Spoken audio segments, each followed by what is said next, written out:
Okay. This is shoulder abduction. So with your elbows straight, you're going to raise your hands up towards the ceiling, trying to get your biceps close to your ears.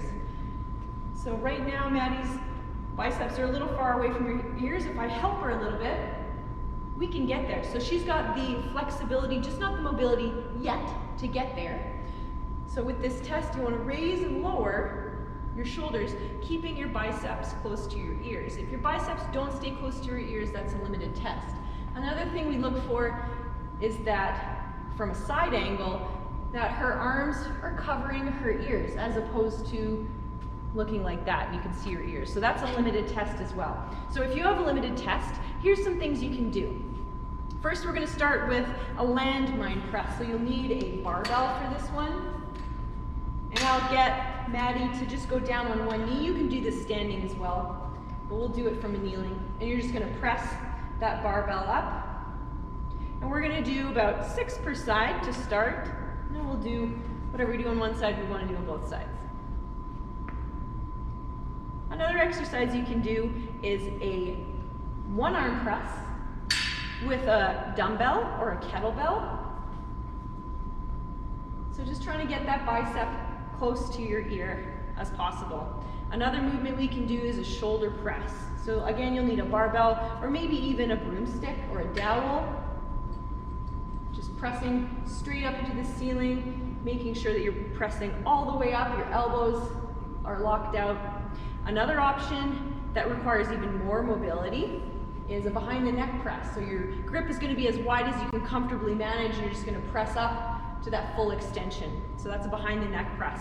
Other things you can do is a bar hang, so hanging from a pull-up bar for 15 to 30 seconds. You can do various grips. You can do narrow and wide. You can do hands backwards or forwards. Other ones you can do are overhead holds and carries with the weight.